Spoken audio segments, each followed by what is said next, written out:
तत्सत् हरि ओम तत्सत्। दीपं ज्योति परम ज्योति दीप ज्योति जनार्दन दीप ज्योति हरेत् पापम् दीप ज्योति नमोस्तुते। शुभं करोतु कल्याणं आरोग्य सुख संपदा द्वेष बुद्धि विनाशाय आत्मज्योति नमोस्तुते। आत्मज्योति प्रदीप्ताय ब्रह्मज्योति नमोस्तुते। ब्रह्मज्योति प्रदीप्ताय गुरुज्योति नमोस्तुते। नीलाद्रौ शंखमध्ये शतदल कमले रत्नसिंहासनस्थं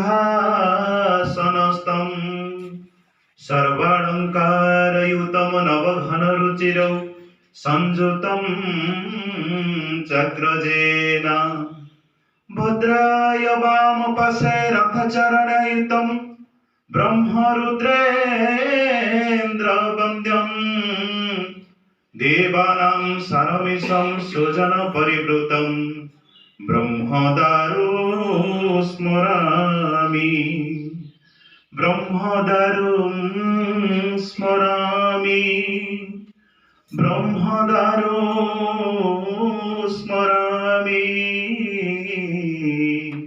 ब्रह्मदारुं स्मरामि ब्रह्मदारो स्मरामि।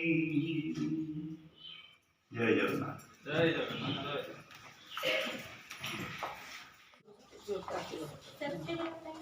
अनंत कोटि भुवन पालक प्रत्येक ओडियार आराध्य देवता महाप्रभु श्री जगन्नाथ पाद पद्म भक्तिपूत प्रणाम जणाई मु जरिया बलदेव सरकारी उच्च विद्यालय सहकारी शिक्षयित्री दल नंबर 1 तरफरु विवरणी पाठ करुछि। अद्य ता 27/1/2025 तारीख सोमवार दिन पंचायत उच्च विद्यालय कसण अंटा ठारे नूतन वर्षर प्रथम प्रशिक्षण शिविर प्रयोगर आयोजन करा जायतिला।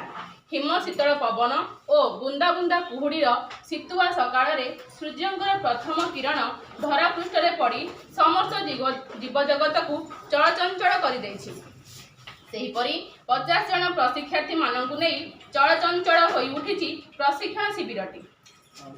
समस्त शिक्षक शिक्षयित्री माने निज निजर काम सारी सकाळ 10 घटिका समय शिविर में उपस्थित होइथिले। चिराचरित प्रथा अनुଯାयी समस्त सीआरसी सार मानकु बीआरसी सार एवं प्रशिक्षण प्रशिक्षार्थी मानकु नहीं आमर अति प्रिय और पूज्यस्पद बीओ श्रीजुक्त हरिहर दलाई सार महोदय द्वारा प्रदीप प्रज्वलन करा जायतिला। उत्कलमणि नोडाल उच्च प्राथमिक विद्यालय शिक्षक श्रीजुक्त संजीव कुमार सार एक सुंदर विभु वंदना गान करी शिविर को मंत्रमुग्ध कर देथिले। एथिपाई शिविर तरफरु तांकु करताली माध्यम धन्यवाद दिया जायतिला। प्रयोगर एही 3 दिनिया कार्यक्रम को सुचारू रूपे परिचालन करिबार दायित्व सीआरसीसी तथा आरपी श्रीजुक्त रंजन कुमार साहू श्रीजुक्त विभु रंजन साहू शिक्षयित्री श्रीमती उषाराणी रथ दीदी और श्रीमती शुभलक्ष्मी विश्वास दीदी न्यस्त करा जायतिला। एहापरे प्रथम दिवसर प्रथम अधिवेशन आरंभ करा जायतिला। समस्त प्रशिक्षार्थी मानकु निज निजर परिचय प्रदान करने को आरपी रंजन सार महोदय निर्देश देथिले।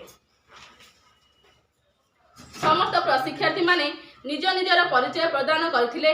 शिविरर समस्त प्रशिक्षार्थी मानकु नहीं 4टी दल रे भाग करा जाई दलपति निर्वाचन करा जायतिला एवं शिविर रे 3 दिन रे हेबाकु थिबा कार्य को बंटन करा जायतिला।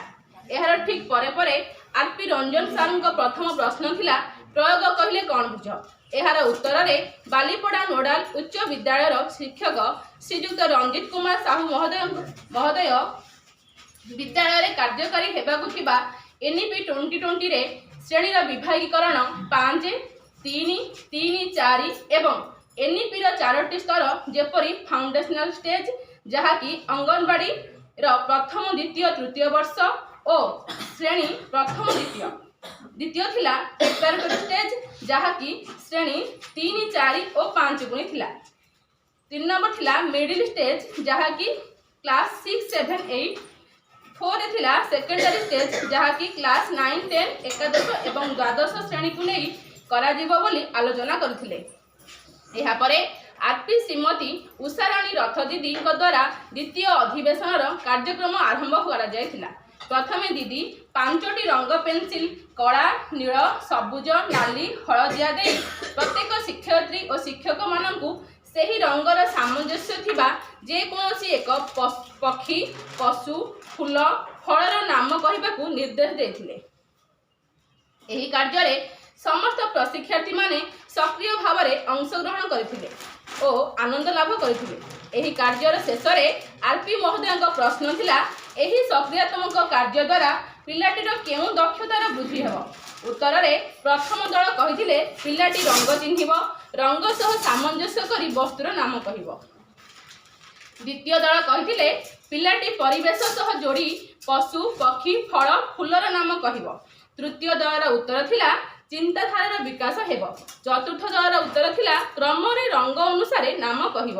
ଏହି ପ୍ରଶ୍ନର ସଫଳ ଆଲୋଚନା ପରେ ପରେ ଆରପି ମହୋଦୟା ଦ୍ୱିତୀୟ ଦଳର ଶିକ୍ଷୟିତ୍ରୀ ଶୁଭସ୍ମିତା ପଣ୍ଡା ଦିଦିଙ୍କୁ ଏକ ତଥ୍ୟପତ୍ର ଦେଇ ପଢ଼ିବାକୁ କହିଥିଲେ ଓ ସେଥିରେ ଥିବା ସମସ୍ତ ପ୍ରଶ୍ନର ପୁଙ୍ଖାନୁପୁଙ୍ଖ ଆଲୋଚନା କରିଥିଲେ। ଶିବିରରେ ଉପସ୍ଥିତ ସମସ୍ତ ଅଂଶଗ୍ରହଣକାରୀମାନେ ଏହାକୁ ସ୍ୱାଗତ କରିଥିଲେ। ତତ୍ପରେ ଆରପି ମହୋଦୟଙ୍କ ପ୍ରଶ୍ନ ଥିଲା ଏଫଏଲଏନ୍ କ'ଣ? ଉତ୍ତର ଥିଲା ଏଫଏଲଏନ୍ କହିଲେ ପିଲାଟି ବୁଝିକରି ପଢ଼ିବ ଓ ଦୈନନ୍ଦିନ ଜୀବନରେ ସମସ୍ୟା ସମାଧାନରେ ଗାଣିତିକ ନିୟମର ବ୍ୟବହାର କରିବାର ଦକ୍ଷତାକୁ ବୁଝାଇଥାଏ। ଏହାପରେ ଉଷା ଦିଦି ବିକାଶାତ୍ମକ ଲକ୍ଷ୍ୟ ବା ଡେଭଲପମେଣ୍ଟାଲ ଗୋଲ ଡିଜିର 1 2 3 ବିଷୟରେ ଆଲୋଚନା କରିଥିଲେ। ଡିଜି 1 ଥିଲା ପିଲାଟିର ଉତ୍ତମ ସ୍ୱାସ୍ଥ୍ୟ ଓ ସୁସ୍ଥତା ବଜାୟ ରଖିବା। ଏହାର 3ଟି ଦକ୍ଷତା ଥିଲା ସୂକ୍ଷ୍ମ ମାଂସପେଶୀୟ ବିକାଶ, ସ୍ଥୂଳ ମାଂସପେଶୀୟ ବିକାଶ, ଉତ୍ତମ ପୋଷଣ, ସ୍ୱାସ୍ଥ୍ୟ, ସ୍ୱଚ୍ଛତା ଓ ନିରାପଦ। ଡିଜି 2 ରେ ଥିଲା ପିଲାମାନେ ଫଳପ୍ରଦ ଭାବ ବିନିମୟକାରୀ ହେବେ। ଦକ୍ଷତା ଥିଲା ଶ୍ରବଣ କଥନ, ବୁଝିକରି ପଢ଼ିବ, ଉଦ୍ଦେଶ୍ୟ ଆଧାରିତ ଲିଖନ, ଅଭିନୟ କରିବା। ଡିଜି 3 ଥିଲା ପିଲାମାନେ ସକ୍ରିୟ ଶିକ୍ଷାର୍ଥୀ ହେବେ ଓ ପରିବେଶ ସହ ଜଡ଼ିତ ହେବେ। ଦକ୍ଷତା ଗୁଡ଼ିକ ଥିଲା ଇନ୍ଦ୍ରିୟ ବିକାଶ, ପରିବେଶ ସମ୍ବନ୍ଧୀୟ ଧାରଣା, ସ୍ଥାନିକ ଧାରଣା, ପ୍ରତ୍ୟୟ ଗଠନ ଓ ଜ୍ଞାନଗତ ବିକାଶ। ଏହାପରେ ବିଓ ସାର୍ଙ୍କ ନିର୍ଦ୍ଦେଶରେ ମଧ୍ୟାହ୍ନ ଭୋଜନର ବିରତି କରାଯାଇଥିଲା। ମଧ୍ୟାହ୍ନ ଭୋଜନର ସ୍ୱାଦିଷ୍ଟ ଭୋଜନ ପରେ ସମସ୍ତ ପ୍ରଶିକ୍ଷାର୍ଥୀମାନେ ଶିବିରରେ ଉପସ୍ଥିତ ହୋଇଥିଲେ। ଆରପି ଉଷା ଦିଦି ପ୍ରଥମ ଦିବସର ତୃତୀୟ ଅଧିବେଶନର କାର୍ଯ୍ୟକ୍ରମ ଆରମ୍ଭ କରିଥିଲେ। ଆରପି ମହୋଦୟଙ୍କ ପ୍ରଥମ ପ୍ରଶ୍ନ ଥିଲା ଶିକ୍ଷଣ ଦକ୍ଷତା କ'ଣ? ଉତ୍ତର ଥିଲା ଜ୍ଞାନ କୌଶଳ ମନୋଭାବର ଏକତ୍ର ବିକାଶ ହିଁ ଶିକ୍ଷଣ ଦକ୍ଷତା। ପ୍ରଶ୍ନ 2 ଥିଲା ଶିକ୍ଷଣ ଫଳାଫଳ କହିଲେ କ'ଣ ବୁଝ? ଉତ୍ତର ଥିଲା ଶିକ୍ଷଣ କାର୍ଯ୍ୟ ସମାପ୍ତି ପରେ ଶିକ୍ଷାର୍ଥୀ ହାସଲ କରିଥିବା ଜ୍ଞାନକୁ ଦୈନନ୍ଦିନ ଜୀବନରେ ପ୍ରୟୋଗ କରିବାର କ୍ଷମତାକୁ ଶିକ୍ଷଣ ଫଳାଫଳ କୁହାଯାଏ। ପ୍ରଶ୍ନ 3 ଥିଲା ମାନକ ଶିକ୍ଷଣ କ'ଣ? ଉତ୍ତର ଥିଲା ପାଠ୍ୟକ୍ରମର ଲକ୍ଷ୍ୟ, ଶିକ୍ଷଣ ଦକ୍ଷତା, ଶିକ୍ଷଣ ଫଳାଫଳକୁ ସାମୂହିକ ଭାବେ ମାନକ ଶିକ୍ଷଣ କୁହାଯାଏ। ତତ୍ପରେ ଏହି ଆଲୋଚନାରେ ବିଓ ସାର୍ ମହୋଦୟ ଯୋଗଦେଇ ନିଜର ବହୁମୂଲ୍ୟ ମତାମତ ପ୍ରଦାନ କରିଥିଲେ।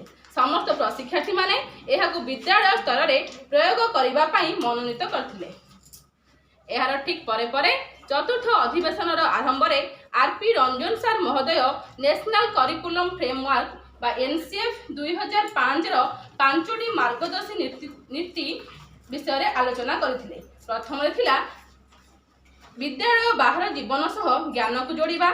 ଦ୍ୱିତୀୟରେ ଥିଲା ଘୋଷା ପଦ୍ଧତିରୁ ଶିକ୍ଷାର୍ଥୀଙ୍କୁ ନିବୃତ୍ତ କରିବା। ତୃତୀୟ ଥିଲା ପାଠ୍ୟପୁସ୍ତକ ଉପରେ ସୀମିତ ନ ରଖି ପିଲାଟିର ସର୍ବାଙ୍ଗୀନ ବିକାଶ କରିବା। 4ରେ ଥିଲା ପରୀକ୍ଷାକୁ ନମନୀୟ କରିବା। 5ରେ ଥିଲା ଦେଶର ଗଣତାନ୍ତ୍ରିକ ଧାରା ମଧ୍ୟରେ ବ୍ୟକ୍ତି ସତ୍ତାର ବିକାଶ କରିବା ଉପରେ ବିସ୍ତୃତ ଭାବରେ ଆଲୋଚନା କରିଥିଲେ। ଏହାପରେ ପରେ ଅସ୍ତଗାମୀ ସୂର୍ଯ୍ୟ ଓ ସମୟର ସ୍ରୋତକୁ ଲକ୍ଷ୍ୟ କରି ଆରପି ସାର୍ଙ୍କ ନିର୍ଦ୍ଦେଶରେ ସମସ୍ତ ପ୍ରଶିକ୍ଷାର୍ଥୀମାନେ ଶିବିର ତ୍ୟାଗ କରିଥିଲେ। ଦ୍ୱିତୀୟ ଦିବସରେ ପୁଣି କିଛି ନୂଆ ନୂଆ କଥା ଶିଖିବାକୁ ଆଶା ରଖିଥିଲେ। एसत मु मोर बरणी सांग करुच्ची बरणी त्रुटि पाठजनित त्रुटि मार्जना कर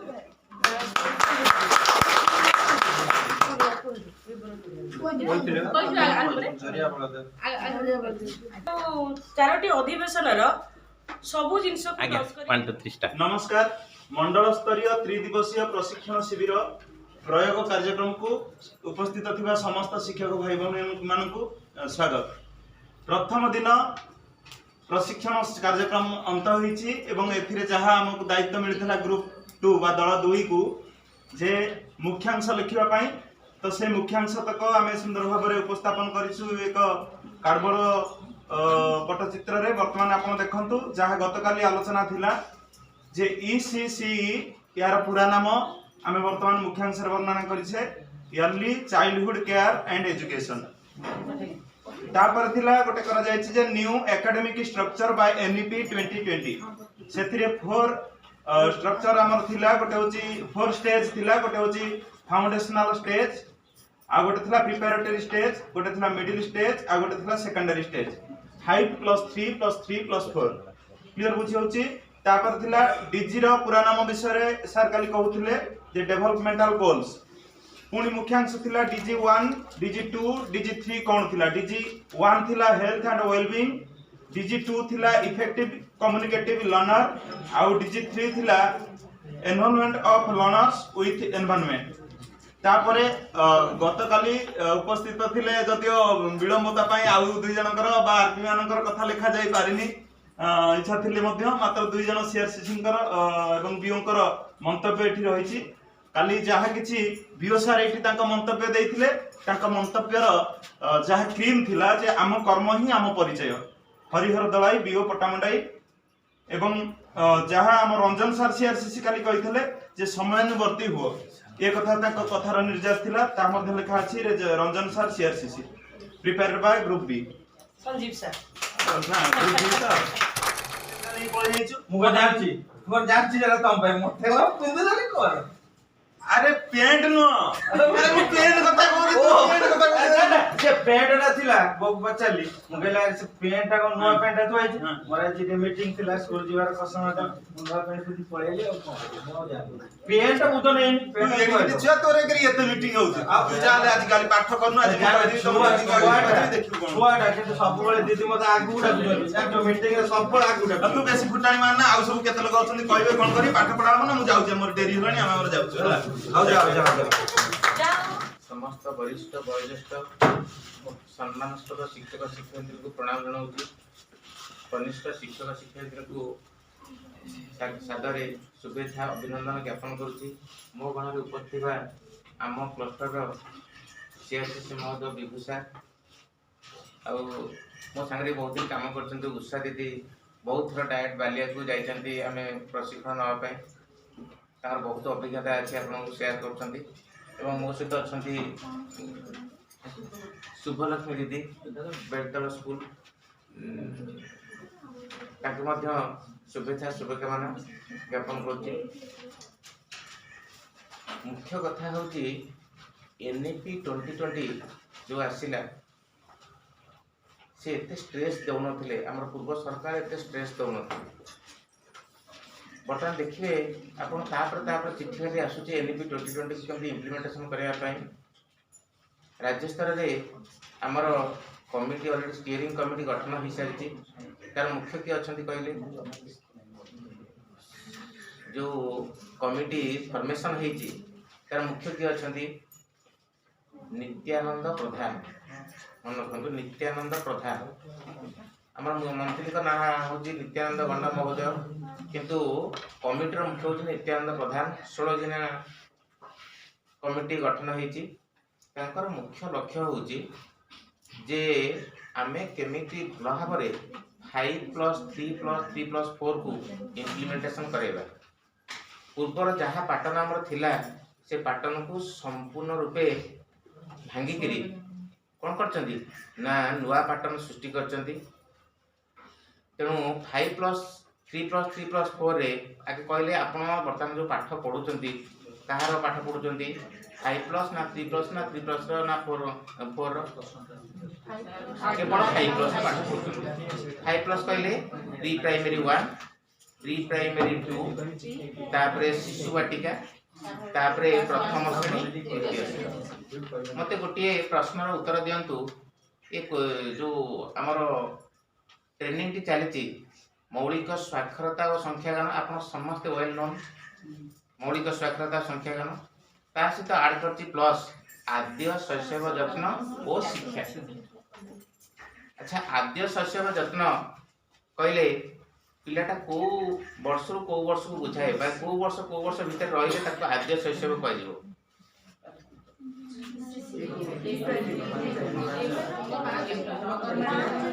क्लियर बुझी पारने ना मते जणे कहंतु केते वर्ष रु केते वर्ष पिला पर्यंत आमे कहबा आद्य शैशव 3 रु 5। धन्यवाद मैडम कथा मैं एकमत हली 3 रु 5 3 रु 5 टिके सर सुनिबा 3 रु 5 जदी 3 रु 5 वर्षर पिला पर्यंत आम कतिर तो न थाए से पिलाटी ताले आमे काहे से पाठ आदि पढुचे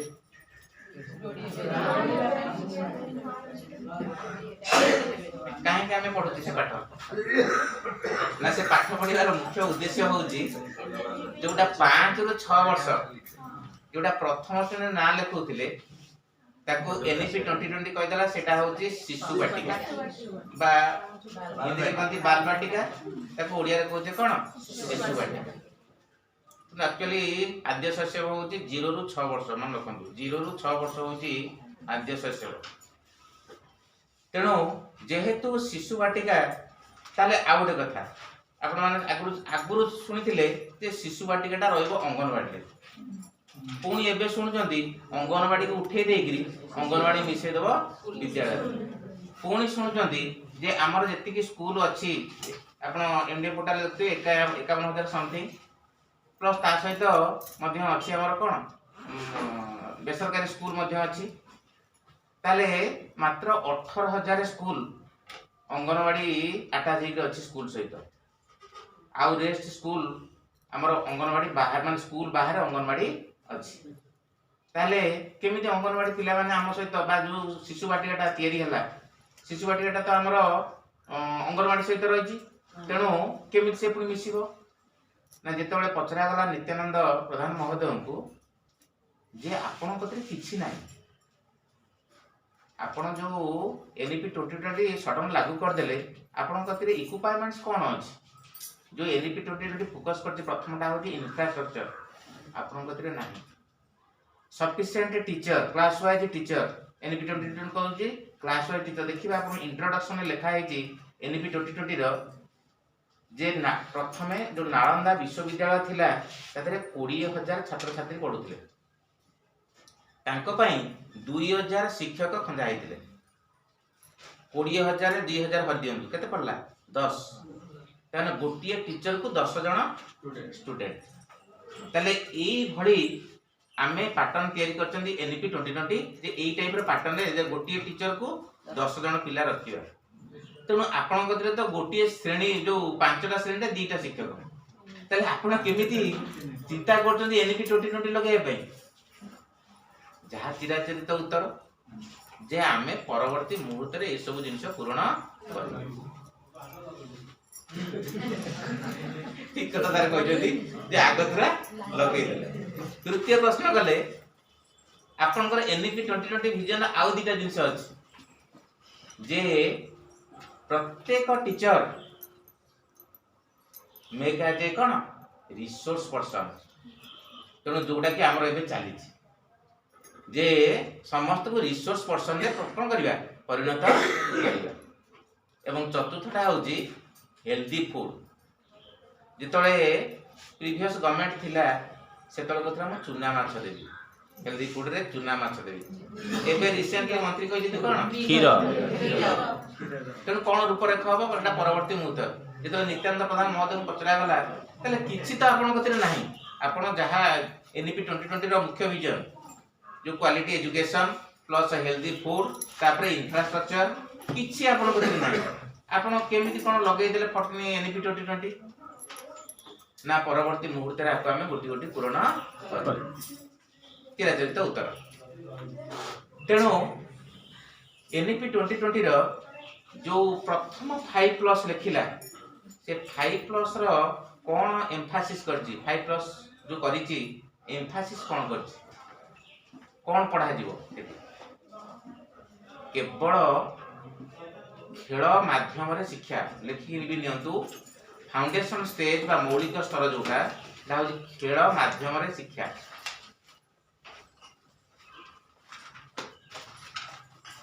आपण जो टीएलएम कहउथिले सेटा टीएलएम मु कहिले कि समय पळेबो आपनकर मॉड्यूल सरीबनी खाली कि आ 5 मिनिट छाड़ दउची बहुत जिंस पिला हम कहया पई यदि समय मिलियो मते कहियो मासी कहिबी एनपी 2020 विजन लक्ष्य कोन जे 5+ रहला कोन ना खेल माध्यम रे शिक्षा। आपण आगु टीएलएम कहउथिले आ तो टीएलएम कहिबेनी त कोन कहिबे प्ले ना प्ले बेस्ड टीएलएम।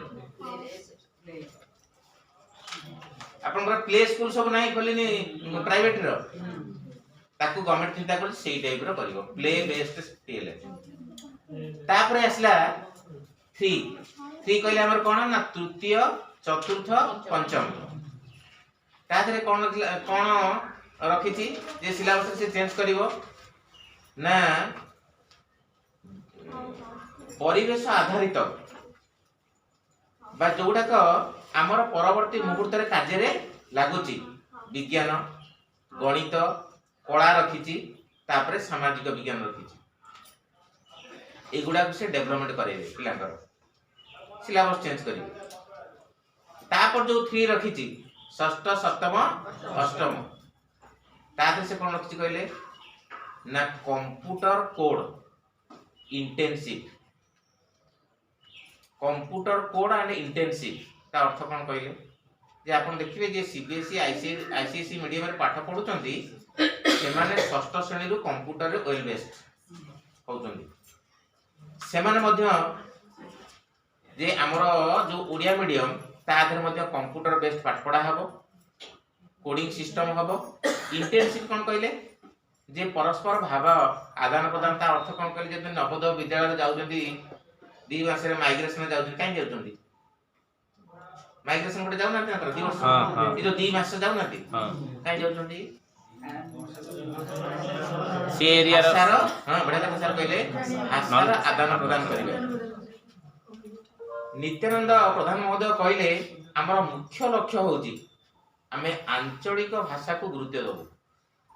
हमर जो विभिन्न प्रकार भाषा भाषी मतलब आपण एटी बरहमपुर जिवे तांग भाषा अलग आपण एटी राजनगर जांतु तांग भाषा भी टिके अलग सत्य कथा माने हम कि खराब जे थिबे खराब बिएनी माने प्रत्येक अंचल रो भाषा होची अलग तेणु प्रत्येक भाषा को गुरुत्व देबो से अनुसार सिलेबस तैयारी करिवो तापर कोऑर्डिनेशन करिवो भाषा सहित भाषा एवं तापर जो रखिले +4 जोटा को गोटा प्रथम वाला मौलिक स्तर तापर वाला प्रस्तुति स्तर तापर वाला मध्य स्तर एवं शेषटा हला माध्यमिक स्तर। माध्यमिक स्तर होची नवम दशम एकादश द्वादश तादरे कहले मते एकादरे द्वादश रे परीक्षा हबो ना गोटे गोटे क्लास वाइज परीक्षा हबो दशम परीक्षा रहिबो ना उठी जीवो प्रथमे कहले उठी जीवो तापडे आपण देखिथिबे जे कोणी रहिबो कोन तार अर्थ जहा मैडम कहले सेमिस्टर वाइज प्रति 6 मास रे थरे परीक्षा हो तार इंटरनल असेसमेंट हो सेटा लिपिबद्ध हेकरी रहिबो कंप्यूटर बेस्ड रे एवं एकाथरे नवम दशम एकादश द्वादश द्वादश रे एकाथरे रिजल्ट प्रकाश पाइबो सीबीएसई स्कूल माने करे जेमि ताहले मते गोटिए कथा कोन लास्ट रे मु आ बहुत दिन दिला मु कहबी पुन नेक्स्ट क्लास आसीबी जे मते गोटिए कथा कोहंतु आमे संपूर्ण रूपे अनुसरण करूचे को पैटर्न को आपण मैडम काली उषा दीदी पढाई थिबे जे कॉम्पिटेंसी दक्षता गुडा का केमती लिंक करिवे एवं आगुर थिला DG1 DG2 DG3 एवं तार येलो कोड थिला तार HW थिला इफेक्टिव कम्युनिकेशन थिला तापरे जो इफेक्टिव लर्नर भी थिला जो सब सब पॉइंट गुडा थिला आगुर थिला किंतु एबे सेटा C 1.1 C 1.2 एमती कर देछि। अच्छा मते कहंतु ସେଇ ଯୋଉ ଦକ୍ଷତା ଗୁଡ଼ିକ ବା ୟେଲୋ କୋଡ୍ ଗୁଡ଼ିକ ଆପଣଙ୍କ ବହି ସହିତ 100% ମ୍ୟାଚ୍ କରୁଛି କି? ଗୋଟେ ଅଷ୍ଟମ ଶ୍ରେଣୀର ସେଟ୍ ସେ ୟେଲୋ କୋଡ୍ ଭିତରେ ଅଛି କି? ମ୍ୟାକ୍ସିମମ୍ ମୁଁ ଯେତେବେଳେ ଅସୀମ ପଚାରିଲି ମୁଁ କହିଲି ମ୍ୟାଡାମ ଏ ଜିନିଷ ତ ପୁରା ଟଚ୍ କରୁନି ନା ଟିକେ ନାକୁ ଟଚ୍ କରୁଥିଲେ ତାକୁ ଯୋଡ଼ି ଦିଅ ଯଦି ଟିକେ ନାକୁ ଅଛି ଯୋଡ଼ି ଦିଅ। ତାଙ୍କର କହିବାର ଅର୍ଥ ହଉଛି ସେ ଭୁଲ କହିଲେ ତାଙ୍କ କହିବାର ଅର୍ଥ ହଉଛି ଯେ ଏଇଟା ହଉଛି ସମ୍ପୂର୍ଣ୍ଣ ରୂପେ CBSE ପ୍ୟାଟର୍ନ ପ୍ରତ୍ୟାଶିତ ଫଳାଫଳ বা ୟେଲୋ କୋଡ୍ ଯୋଉଟା ନଉଛେ ଲର୍ଣ୍ଣିଂ ଆଉଟକମ୍ ଏ ଯୋଉ ଲର୍ଣ୍ଣିଂ କୋଡ୍ଟା ଯୋଉଟା ତେଣୁ ଯୋଉ ଆମର NCERT ବହିରେ বা CBSE ICSE ମିଡିୟମ ବହିରେ ଯୋଉ ପାଠ ଅଛି ତାକୁ ସେଇ ବିଷୟକୁ ଆଧାର କରିକି ତାର ଲେଖା ହେଇଥିଲା ଆଉଟକମ୍ ଗୁଡାକ ଲର୍ଣ୍ଣିଂ ଆଉଟକମ୍ ଗୁଡାକ ତାକୁ ଆମର ଓଡ଼ିଶା ସରକାର ବିଶେଷଜ୍ଞ କଣ କଲେ କିଛି ଆଉ ବୁଝିବା ଦରକାର ନାହିଁ ସେ ଓଡ଼ିଆରେ ରୂପାନ୍ତରଣ କରିଥିଲେ। ଆପଣ ଦେଖିବେ ସେ ୟେଲୋ ଯୋଉ ପ୍ରତ୍ୟାଶିତ ଫଳାଫଳ ଆପଣ ଟିକେ ଅକଳିଆ ଲାଗୁନି ନିଶ୍ଚିତ ଭାବରେ ଅକଳିଆ ଲାଗୁଛି ମ୍ୟାଚ୍ କରୁନି ଭଲ କି ତେଣୁ ଏଇଟା ସମ୍ପୂର୍ଣ୍ଣ ରୂପେ ଆମର କଣ ଯୋଉ CBSE ICSE କୁ ସେମାନେ ଫଲୋ କରୁଛନ୍ତି କିନ୍ତୁ CBSE ICSE ରେ ଯୋଉ ପ୍ରକାର ଅଛି ଭିତ୍ତିଭୂମି ଅଛି ଯଦି ସେଇ ପ୍ରକାର ଭିତ୍ତିଭୂମି ଆମର ଆସିବ ଆମେ ନିଶ୍ଚିତ ଭାବରେ ସମକକ୍ଷ ହେଇପାରିବା ଏଇ ଆଶା ପୋଷଣ କରିକିରି ଆମେ ରହିବା।